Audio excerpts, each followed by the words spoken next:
aos seus lugares. Agora é o momento de dedicarmos toda a nossa atenção e esquecer das coisas que ficaram lá fora, dos nossos problemas, das dificuldades, das questões que vamos enfrentar ao longo da semana. E vamos dedicar esse tempo a meditar e aprender mais do Senhor. Estamos seguindo na série de exposição da carta aos Colossenses, e hoje nós vamos ler o texto que se encontra lá em capítulo 2 de Colossenses, versículos 16 ao 19. Colossenses capítulo 2, versículos 16 ao 19.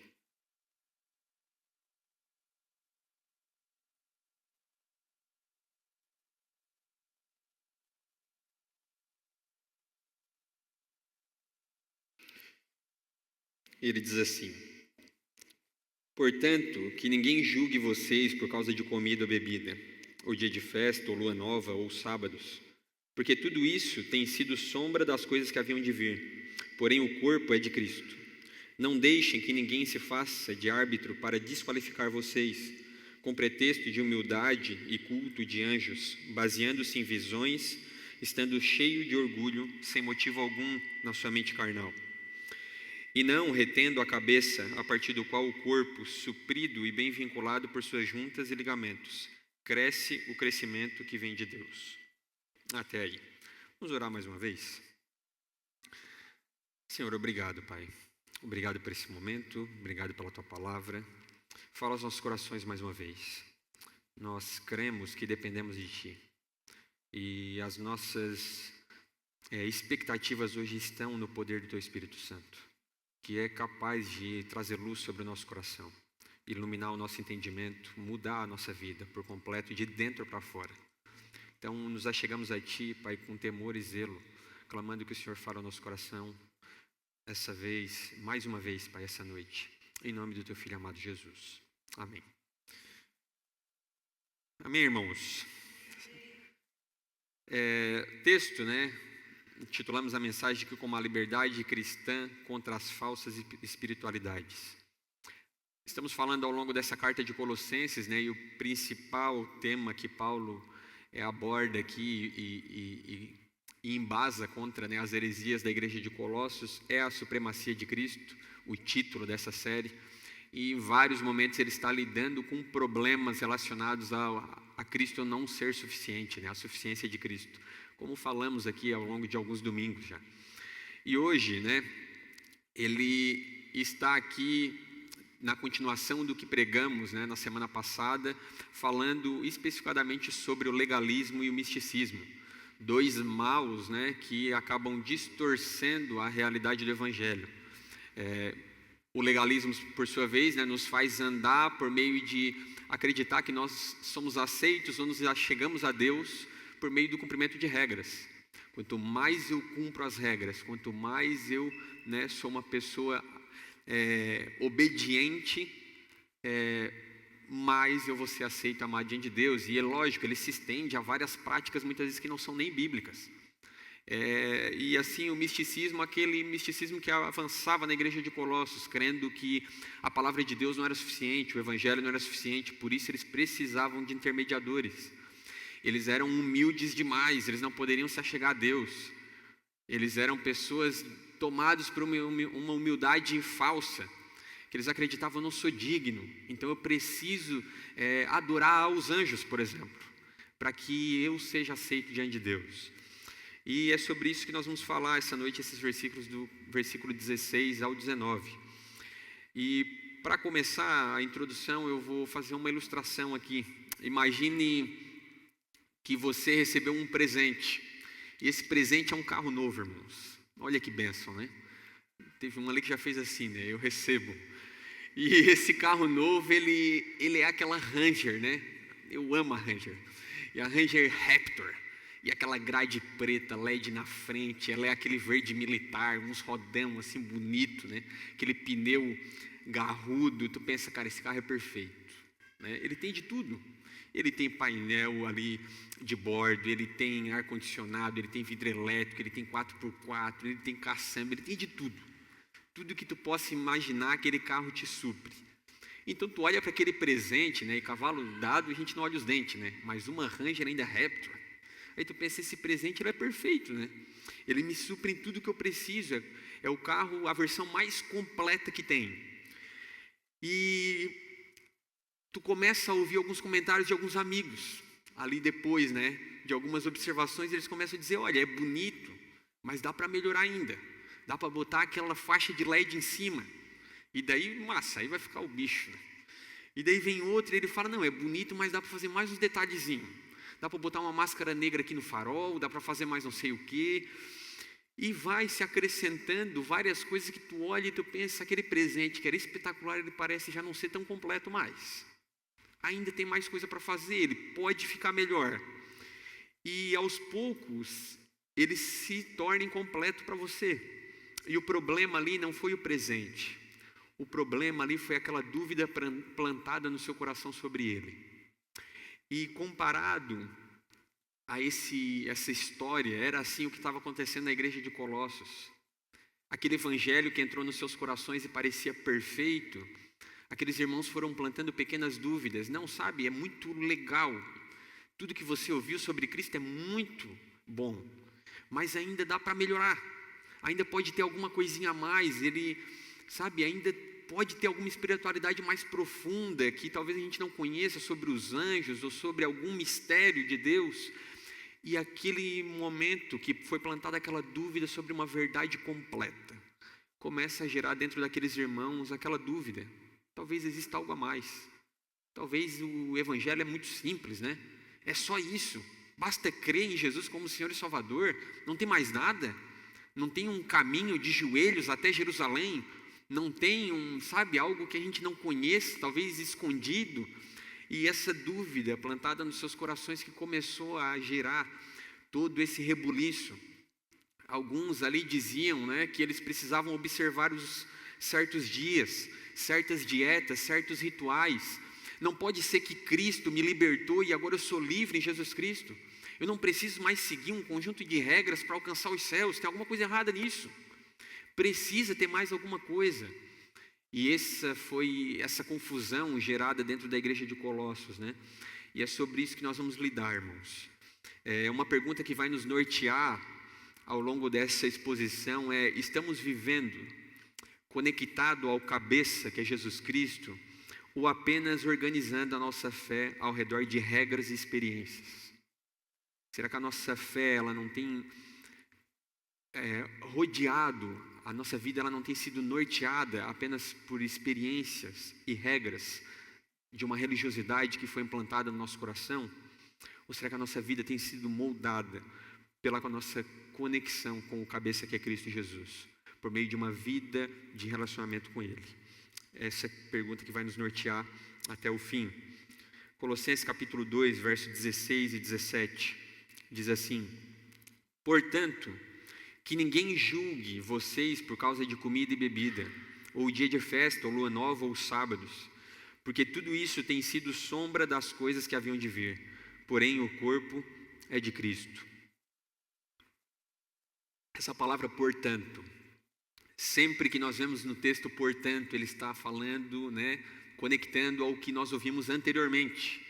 E lembre-se, no que falamos na semana passada, o final, né, dos versículos 13, 14 e 15, ele vai falar sobre o que Cristo fez por nós, o que Cristo já fez. E Paulo fala sobre Cristo na cruz nos perdoar de todos os nossos pecados. Ele cancelou aquela dívida que havia contra nós por conta dos nossos pecados.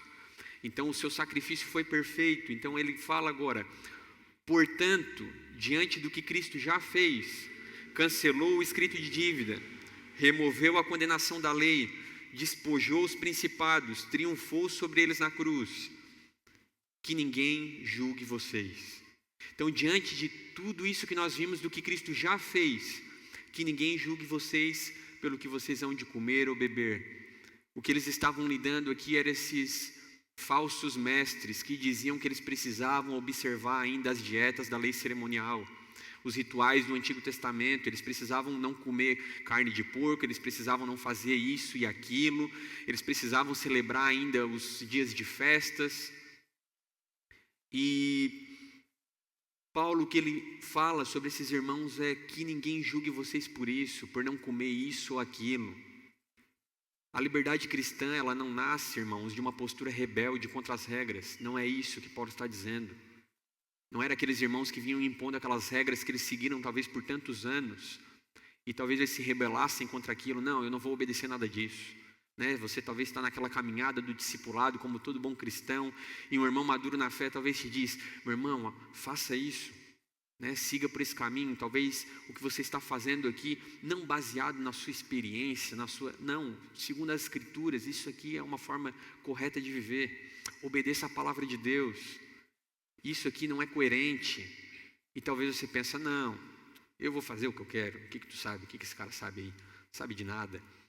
A liberdade cristã não é uma rebelião contra aquilo que é correto. Ela nasce da obra consumada de Cristo. Isso é liberdade.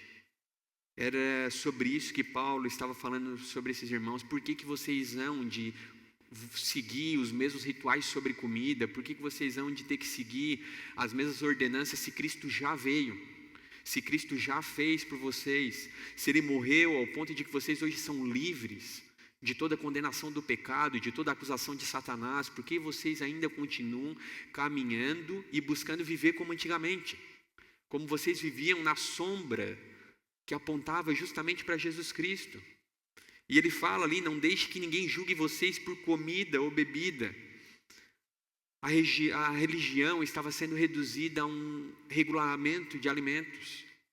Sabe, irmãos, é como se nós pegássemos e comparássemos o fato de você parar de tomar Coca-Cola ao sacrifício de Cristo. É isso que esses irmãos estavam fazendo. Não, eu vou agora, quem nunca fez jejum, aquele jejum de Coca-Cola, Maria fez um sinal de positivo ali. Sabe, a gente, vou fazer o jejum de Coca-Cola, E daí esses irmãos aqui estão falando: vocês precisam seguir uma certa dieta.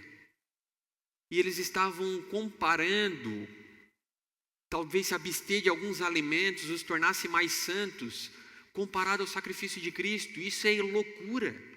O que Paulo estava dizendo é: irmãos, isso é irracional. Como vocês acreditam que depois de Jesus Cristo entrar dentro dos corações de vocês comparam certas dietas com o que Cristo já fez? O que os lava do pecado, o que torna vocês santos, não é a prática das dietas da lei cerimonial. É o que Cristo fez na cruz, é o derramar do seu sangue precioso que os lava dos pecados. Não é a prática daquelas ordenanças que já passaram, que se cumpriram em Cristo. Por isso ele diz: não julguem o que vocês vão de comer, não deixe que ninguém julgue vocês. Não, mas o fulano aqui está comendo porco agora. Porque para os judeus era extremamente proibido comer carne de porco. Não era pura para eles a carne de porco. E agora Jesus Cristo vem, os livra, e a lei já se cumpre em Jesus Cristo. E eles pensam: agora, eu tenho que continuar comendo, não comendo disso. Eu tenho que continuar não fazendo aquilo. Porque eu preciso cumprir a lei, como se isso fosse possível. Como se nós conseguíssemos, pelo nosso desempenho, alcançar os portões dos céus. A lei era justamente isso. Ela era a prova de que nós não conseguíamos cumpri-la. É o que aponta que nós precisávamos de um Salvador. Precisávamos de um Redentor. Porque os 10 mandamentos estavam lá, irmãos. Em quantos nós caímos? Em todos. Olhamos para a Bíblia e vemos: qual é o homem mais piedoso e santo que você olha ao longo da história? No Antigo Testamento. Aí você olha talvez para homens como Davi, caiu em todos. Você olha talvez para homens como Salomão, caiu em mais que todos. A lei era impossível de ser cumprida a rigor por nós. E era justamente esse o objetivo da lei. Ela apontava uma doença, que era o pecado que havia em nós. Nós éramos incapazes de nos achegar até a Deus. Por isso precisávamos de um mediador único e suficiente, que é Jesus Cristo. E esses irmãos queriam voltar às velhas práticas. É como se aquela nossa oração de joelho fosse o que nos leva a nossa oração a ser aceita diante de Deus, e não o vivo e novo caminho. E não, né, como nós lemos em Tito, por causa de Jesus Cristo, nós temos livre acesso à sala do trono, por causa de Jesus Cristo. Então não deixe que ninguém julgue vocês por comida ou bebida. É isso que Paulo estava falando. O legalismo, irmãos, o problema do legalismo, do cumprimento dessas regras, é que ele desloca a santidade do coração para o comportamento visível. O legalismo, ele faz nós a não observarmos muitas vezes o que há dentro do nosso coração, mas queremos mudar a realidade externa, queremos parecer santos, queremos caminhar bem, nos constrangemos às vezes por pecados externos, mas não nos constrangermos por pecados na nossa mente, por exemplo, no nosso coração. Não nos incomodamos nem um pouco, talvez, com aquilo que ninguém vê, mas Deus o livre se alguém vê aquilo outro que fazemos publicamente, né? Ou muitas vezes em locais restritos. Ele desloca a santidade de dentro do nosso coração. É aqui dentro que deveria começar e onde deveria partir. Eu preciso ser mais parecido com Cristo, como o Jota falou aqui antes da canção. Esse desejo de ser parecido com Cristo, esse desejo de ser santo, ele parte de dentro. E o legalismo é o contrário, ele nos escraviza por fora. É um estilo de vida que quer aparentar ser santo, mas não se importa de verdade com o pecado. Ele cita ainda dias de festa, lua nova, sábados. Ele descreve ali todo o calendário cerimonial do Antigo Testamento, que se resumia a celebrações anuais, observâncias mensais, descanso semanal, como o sabate. E ele segue dizendo, porque tudo isso tem sido sombra, versículo 17, porque tudo isso tem sido sombra das coisas que haviam de vir. Toda a lei cerimonial, civil, todo aquele Antigo Testamento, ele apontava para Jesus Cristo, ele é uma sombra do que havia de vir. Ele fala, tudo isso é uma sombra daquilo que viria, porém o corpo é Cristo. Cristo é aquilo que veio, cumpriu aquela sombra, né? Aquele corpo que preencheu aquele lugar vazio diante do povo de Deus. Tudo aquilo apontava para algo, que era o próprio Jesus Cristo. Ele é o cumprimento das promessas do Antigo Testamento. Ele é o Rei perfeito que havia de vir salvar Jerusalém, o povo de Deus. Ele é o sacerdote perfeito, não aqueles que eles tinham visto no Antigo Testamento. O sistema sacrificial era uma sombra do que havia de vir. As pessoas toda a Páscoa iriam até Jerusalém lá, sacrificar aquele cordeiro, e selecionavam aquele cordeiro puro, sem nenhuma mancha, branquinho, sabe, todo perfeitinho. E sangue jorrava por toda a Jerusalém naquele dia de comemoração, o sacrifício anual. Eles iam lá pelo meio de um sacrifício e a entregavam no templo para o sacerdote levar aquele cordeiro e sacrificar pelos seus pecados, aquele sangue derramado. Só que aquilo não era capaz de limpar e eliminar a sentença do pecado nas suas vidas, mas aquilo era uma sombra do que havia de vir. Aquele cordeiro que morria naquele lugar apontava para o cordeiro perfeito que viria. Quando João Batista olha para Jesus Cristo, ele fala, eis o cordeiro de Deus que tira o pecado do mundo. Lembrem-se da sombra que veio antes. Não é os sacrifícios que nós fizemos mais que vai continuar expiando os nossos pecados. Agora veio o Cordeiro de Deus perfeito. Ele é o Cordeiro de Deus que tira o pecado do mundo. Um único sacrifício que agora de fato vai nos lavar de todos os pecados, que nos livra da culpa, que remove o escrito de dívida que tinha contra nós. Os sacrifícios eram uma sombra do que haveria de vir, Cristo, o Cordeiro verdadeiro. O ponto mais profundo aqui que Paulo trata é o legalismo. Ele é atraente, irmãos. Ele era atraente para aqueles irmãos continuar vivendo por meio daquelas regras. Ele é atraente porque ele permite medir a nossa espiritualidade e se vangloriar dela. Muitas vezes a gente cumpre uma exceção em várias regras que muitas vezes nem são bíblicas. Eu não faço isso, eu não faço aquilo. Olha como eu sou espiritual. Olha como eu sou crente. Olha para mim como eu sou santo.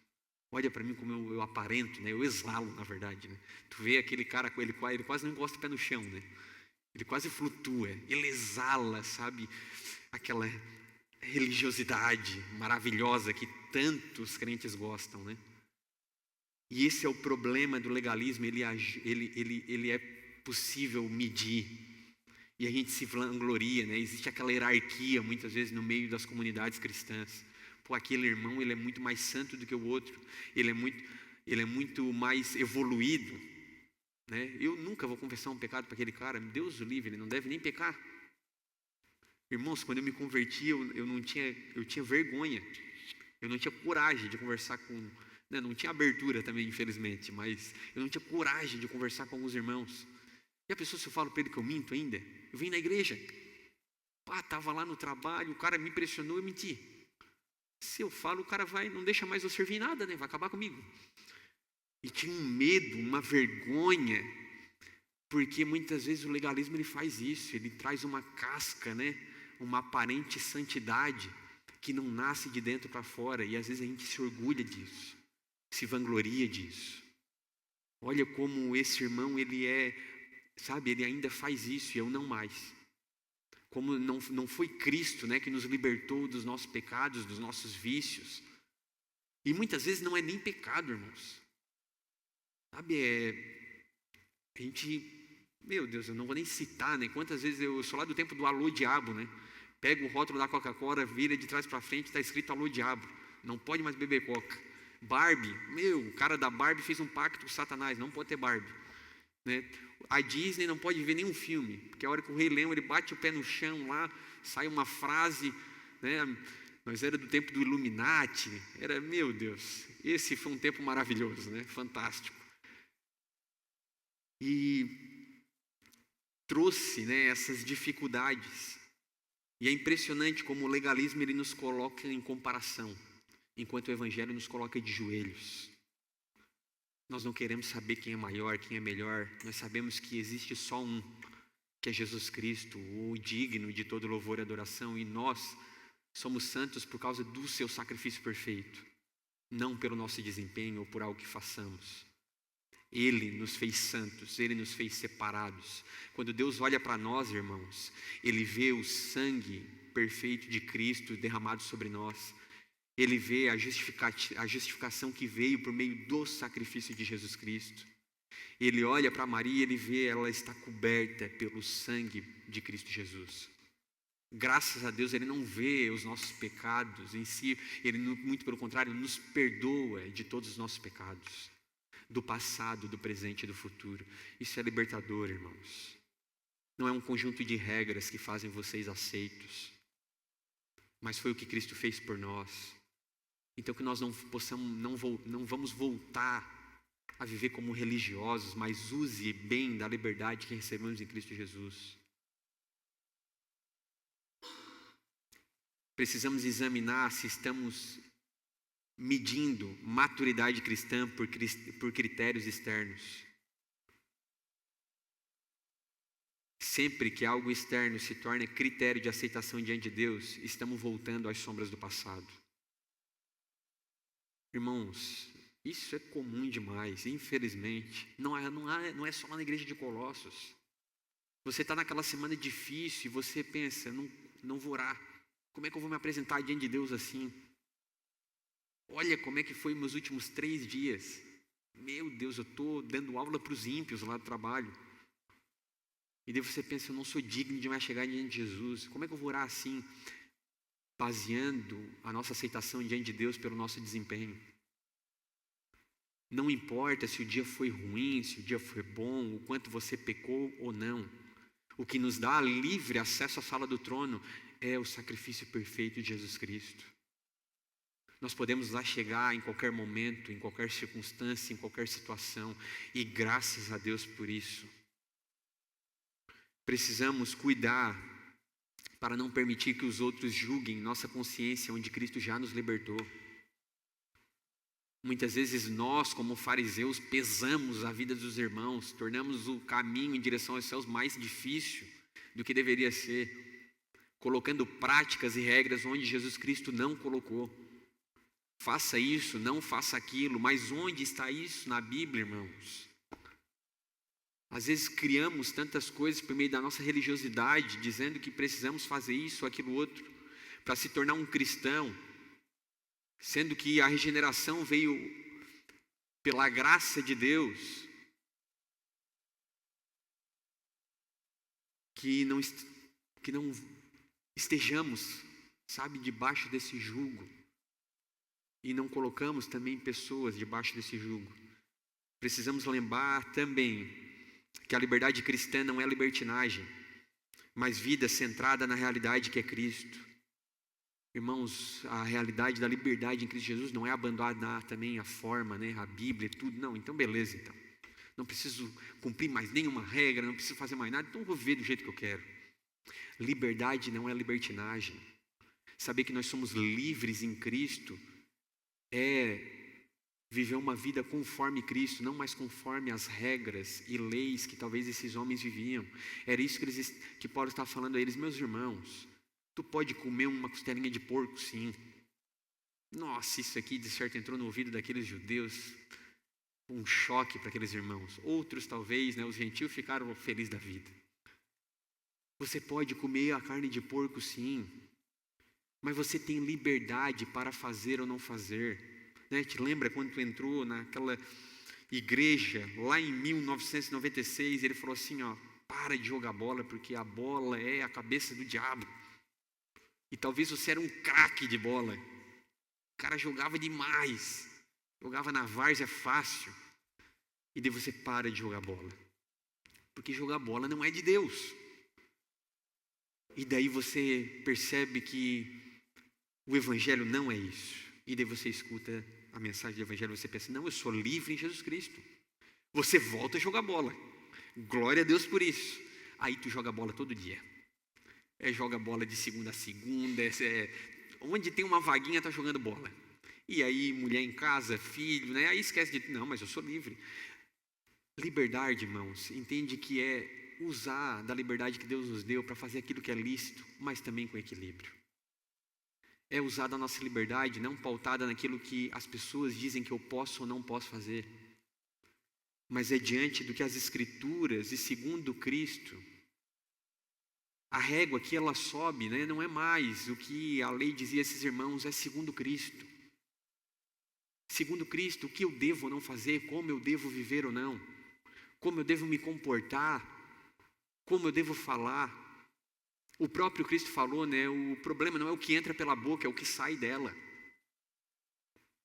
O problema não é o que eles estão aqui deixando de comer ou não, é o que sai da boca. O problema é o nosso coração, o problema é o pecado que muitas vezes nós guardamos no sótão, né, do nosso coração.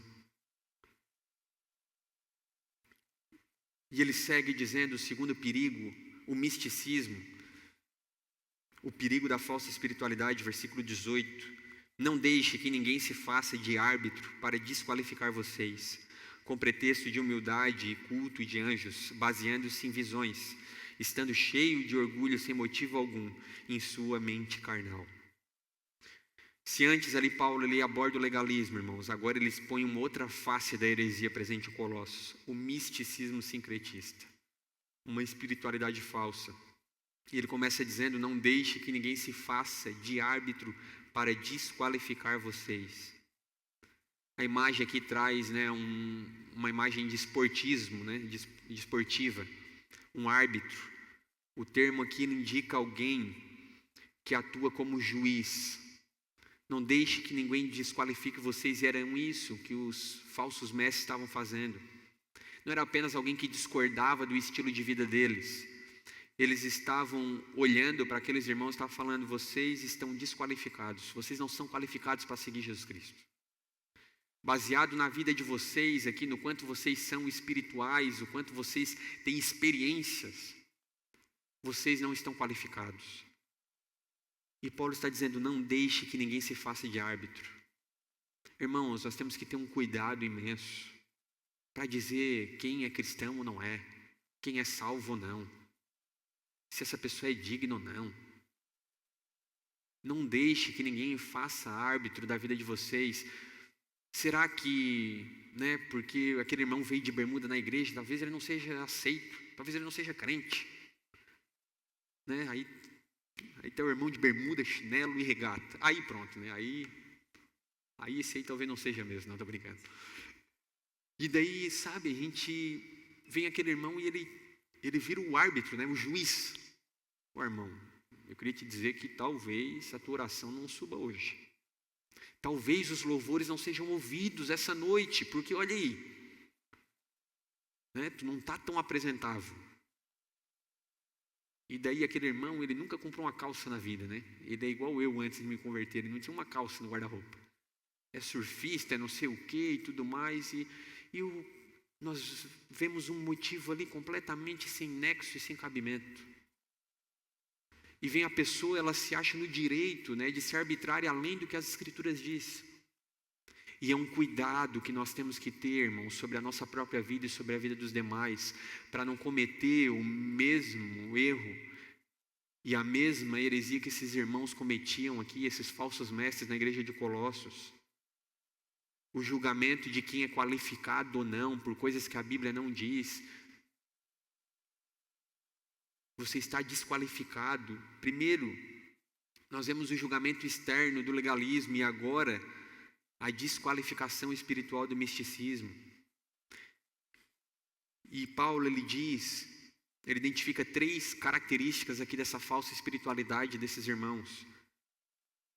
Ele diz que ela começa com um pretexto de humildade. É a humildade forçada, é aquela humildade que não é verdadeira. Eles alegavam que eles não eram dignos de se aproximar diante de Deus.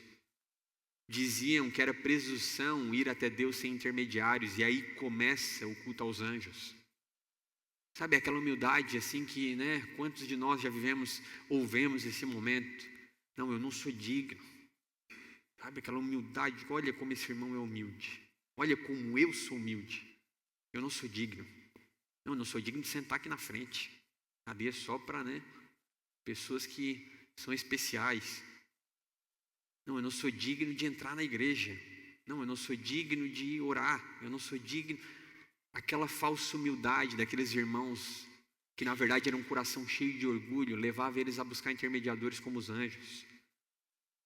O Evangelho nos dá acesso direto ao Pai por meio de Cristo. Criar mediadores é negar esse acesso. E eles falam ali, eles começam a falar com um pretexto de humildade, eles começam a lidar com esse culto de anjos. Se não somos dignos de nos aproximar de Deus, precisamos então de intermediadores. Se eu não sou digno de me achegar até Deus, eu preciso, né, que outra pessoa ore por mim. Né, a minha oração ela não é tão forte. Eu preciso da oração do pastor. Talvez não é que a oração do pastor é mais forte, né? Talvez eu só preciso orar com mais frequência. Talvez aquela pessoa ore com mais frequência. Mas não existe, irmãos. Existe quem não ora e quem ora. Mas não existe oração mais poderosa, não existe pessoa que é mais ouvida, porque ela é mais bem vista diante de Deus. A sua oração, se você orar agora, você é tão ouvido quanto qualquer um. E eles acreditavam, né?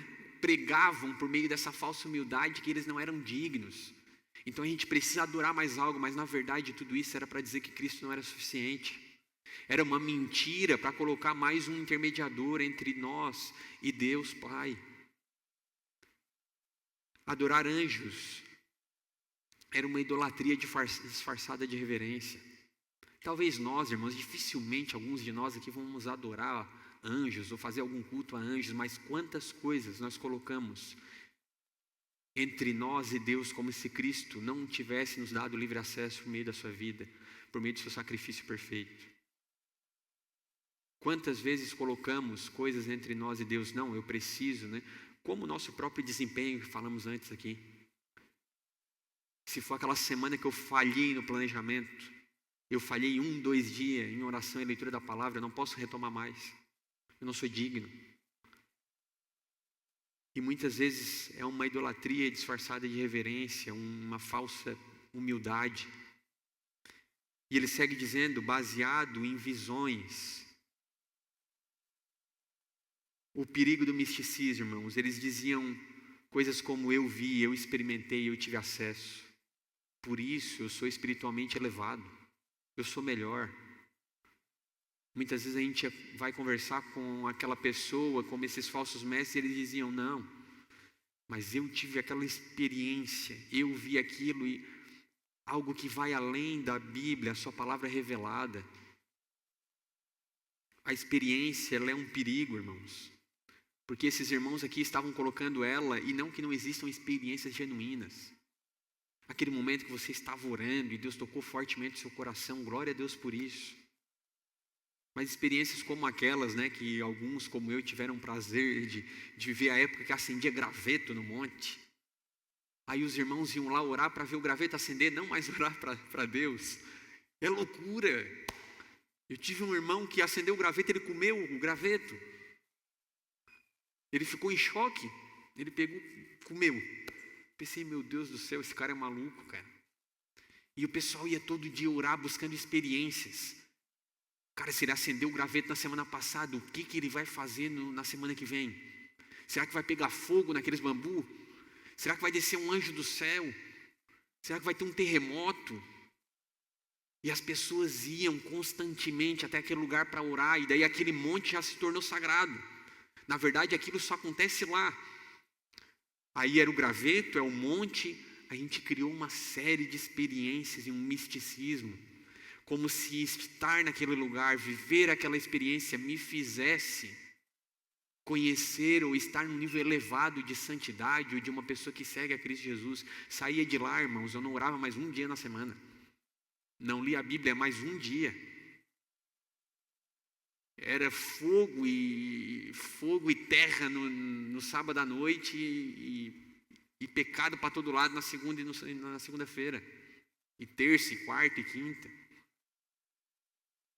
E nós vemos que aquela experiência, que muitas vezes até é genuína, ela não é o que me tornou um cristão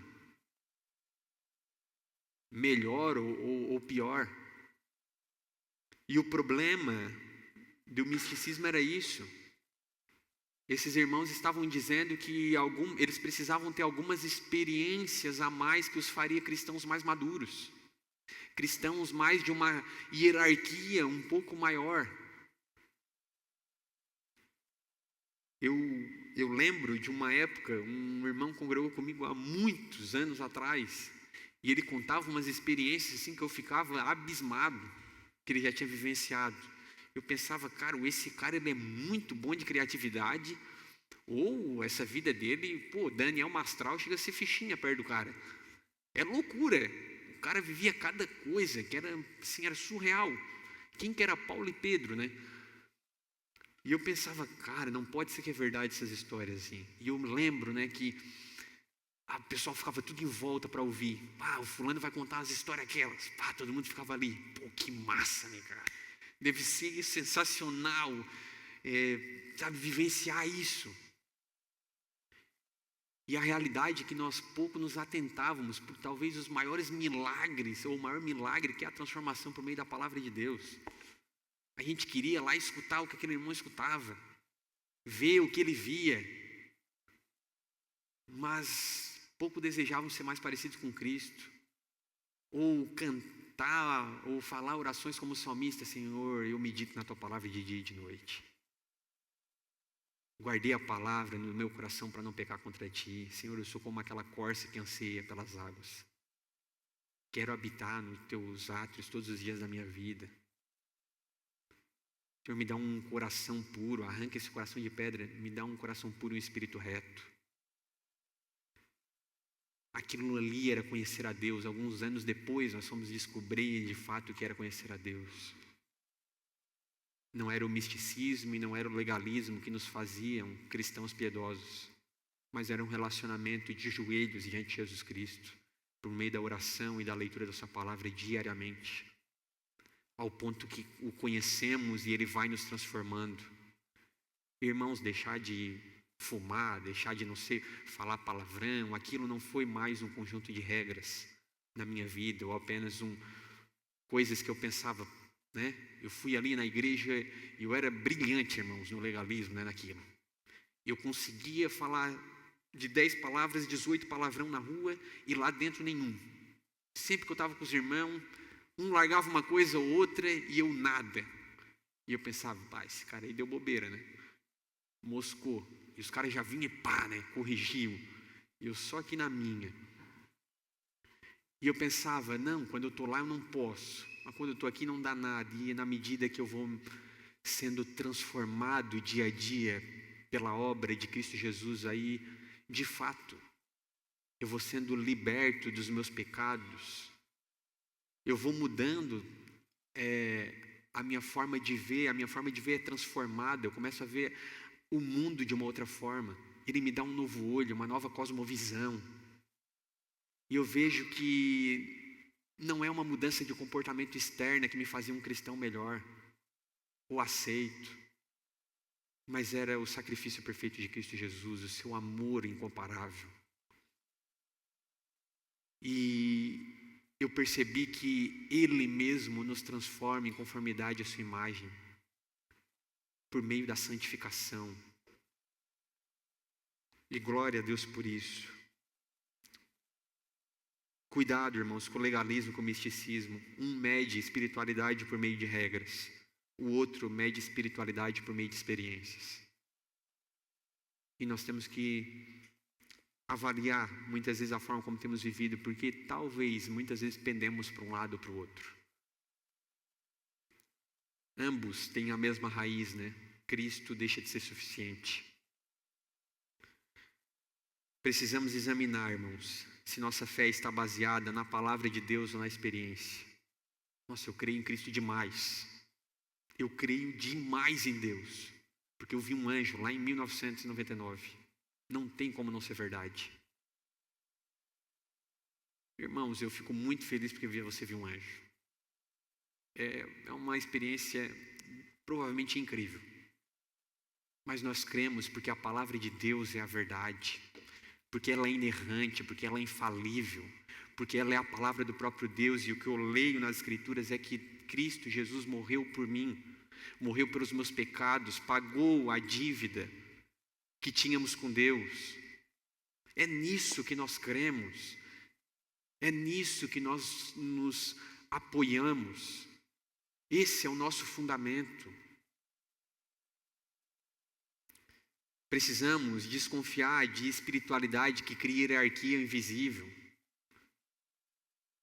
Quando alguém diz, irmãos, que possui um acesso especial, um conhecimento superior, um nível de espiritualidade elevado, nós estamos diante do mesmo espírito que rondava a igreja de Colossos. Cuidado, nós estamos, é lógico, como Paulo fala na carta aos Romanos, capítulo 5, por meio de muitas tribulações nós vamos nos tornando perseverantes, experimentados. Ao longo do tempo a gente vai se tornando mais maduro, pela graça de Deus, por meio do sofrimento, das tribulações.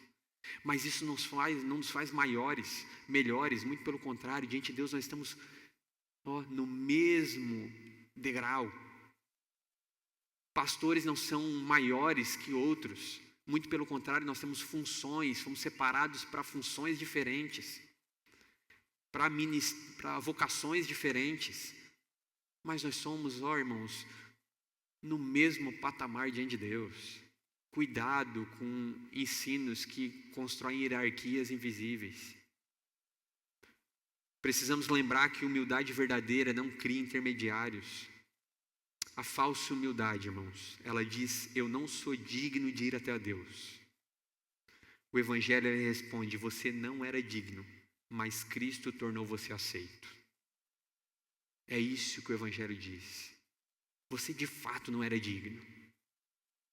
De fato não éramos, mas Cristo nos fez aceitos.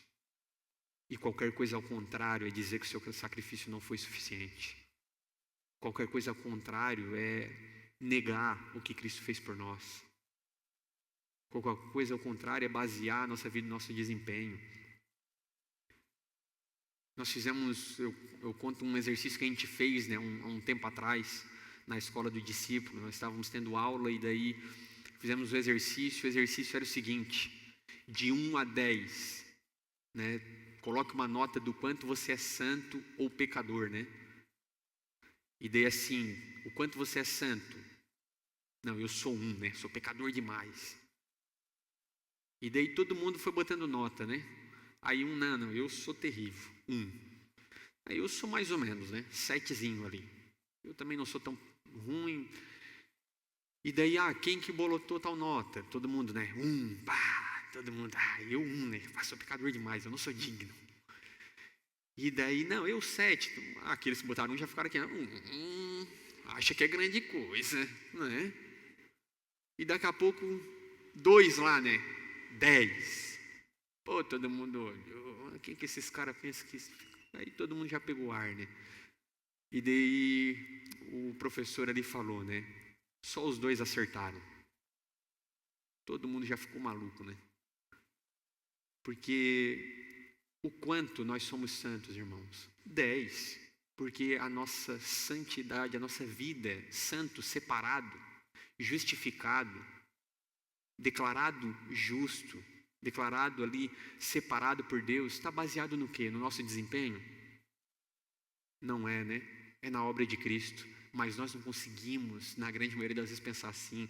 Esse é o paradigma humano. A gente olha para a cruz e a gente pensa, eu vou alcançar. E quando a gente foi responder aquele questionário, todo mundo pensava, não, eu é um 7, né? Eu sou meio esforçado. Ninguém ia ter coragem de responder 10, porque todo mundo pautando no próprio desempenho. Tinha gente que queria botar menos 5 ali. Mas é 10, irmãos. É o que Cristo fez, não o que fazemos. Nós não éramos dignos, mas Cristo nos tornou aceitos. Não esqueça disso. O versículo 9, nossa parte final, ele diz assim, e não retendo a cabeça, a partir do qual todo o corpo, suprido e bem vinculado por suas juntas e ligamentos, cresce o crescimento que vem de Deus. Depois de confrontar o legalismo e o misticismo, Paulo ele chega a um diagnóstico aqui definitivo. O problema não era apenas a volta à dieta, não era os calendários, não era tudo aquilo, é porque eles estavam desligados de Cristo Jesus. Os seus relacionamentos, as suas vidas estavam pautadas ou no seu desempenho ou na sua espiritualidade por experiências. Eles estavam desligados do cabeça. E Paulo diz, não retendo o cabeça. Essa palavra, né, é reter no seu original aqui, ela implica um apegar-se firmemente. É manter-se ligado, permanecer unido. Ele está dizendo, permaneçam unidos a Cristo. Ele é aquele que nos liga, Ele é aquele que nos nutre, Ele é aquele que nos dá o crescimento segundo Deus. Ele é aquele que governa, dirige e sustenta a nossa vida, a partir do qual todo o corpo, suprido e bem vinculado por suas juntas e ligamentos. Ele dá o exemplo aqui de que Cristo é aquele que nos une, nos liga, como um só corpo, do qual Ele é o cabeça. Todo aquele que está desligado de Jesus Cristo está crescendo de uma forma não saudável, por mais que aparente algum suposto crescimento. E ele finaliza dizendo, o crescimento que é esse que vem de Deus, cresce o crescimento que vem de Deus. O coração da passagem está aqui, irmãos. A nossa vida, ela flui de uma união com Cristo Jesus. Na medida que nós nos desligamos de um relacionamento com Jesus Cristo, na medida que nós nos afastamos do que é a realidade do conhecer a Cristo, nós tendemos a cair nessas falsas doutrinas, nesses falsos enganos. Por isso, né, muitas vezes, pessoas que não conhecem as Escrituras eram massa de manobra na mão de muitos falsos mestres. Como os grandes, né, exemplos que nós temos brasileiros da televisão por aí afora, que se aproveitavam, né, da falta de conhecimento do povo. Que possamos tomar cuidado, irmãos, para que não possamos viver uma vida desconectada de Jesus Cristo e nos pegarmos no legalismo, na religiosidade ou algum misticismo. Precisamos perguntar se avaliar, na verdade, se a nossa espiritualidade ela promove unidade ou fragmentação. Quando Cristo é o cabeça, como nós lemos ali, Ele nos leva a viver bem vinculados, unidos, supridos por Ele que é o cabeça. Onde há competição espiritual, onde há superioridade, divisão, a ligação com a cabeça provavelmente está comprometida. Se nós somos uma igreja que se prostra aos pés de Jesus Cristo, que vive por meio de um relacionamento com Ele, uma marca dessa igreja é a unidade, não é a fragmentação. Não existe pessoas superiores ou menores, pessoas desconectadas ou não, aceitas ou não. Precisamos redefinir o que chamamos de sucesso espiritual também. Nem todo crescimento visível é o crescimento que vem de Deus. O crescimento verdadeiro, ele nasce de uma dependência constante de Jesus Cristo. Não é a nossa mudança de comportamento. É terrível, irmãos, quando o Evangelho entra nos nossos corações como nos Gálatas, que é uma mudança apenas moral. Você precisa se tornar, por meio do seu esforço, alguém aceito, alguém no padrão. O movimento aqui que Paulo faz é: não se deixem julgar por regras externas, não se deixem desqualificar por experiências místicas, mas permaneçam ligados a Cristo, para que Ele dite a forma como nós devemos andar, para que a nossa vida seja pautada no que Cristo fez. A conclusão que chegamos diante de tudo isso, irmãos, finalizando, é que se Cristo é a cabeça, então a minha vida espiritual não pode estar organizada ao redor de regras ou experiências, mas ao redor da comunhão real com Ele. Devemos nos perguntar: estamos vivendo conectado a Cristo ou apenas orbitando ao redor de práticas religiosas? A oração é um bom exemplo disso. Oramos porque somos obrigados. Oramos porque não devemos tornar uma prática, irmãos, mas porque você ora, porque você busca ter uma vida de oração. Vivemos conectados a Cristo ou, como falamos ali, orbitando ao redor de regras? Não, eu oro na verdade porque, o Nata falou que tem que orar. Então, portanto, a oração, ela deve ser um deleite. É lógico que nós precisamos olhar: não estou com vontade hoje. Mesmo assim eu vou orar. Mas eu não oro porque é uma regra ou porque é uma obrigação. Eu oro porque eu entendo que eu preciso. Eu necessito de Cristo. Porque a minha vida não é a mesma sem Ele. Porque um dia longe dEle eu já passo a ter uma versão de mim que eu não quero mais vê-la. Porque somente aqueles que retêm Cristo como cabeça, cresce o crescimento que vem de Deus. Essa é a nossa oração, irmãos. Não queremos viver uma vida legalista, tampouco mística, mas queremos um crescimento saudável que parte de Deus. E aqueles que crescem segundo Deus é aqueles que estão ligados a Cristo é o cabeça. Não deixe que ninguém arbitre sobre a vida de vocês, mas que Cristo seja o nosso Senhor. Isso é segundo Cristo, como falamos no domingo passado. Ele é o nosso Senhor. Amém?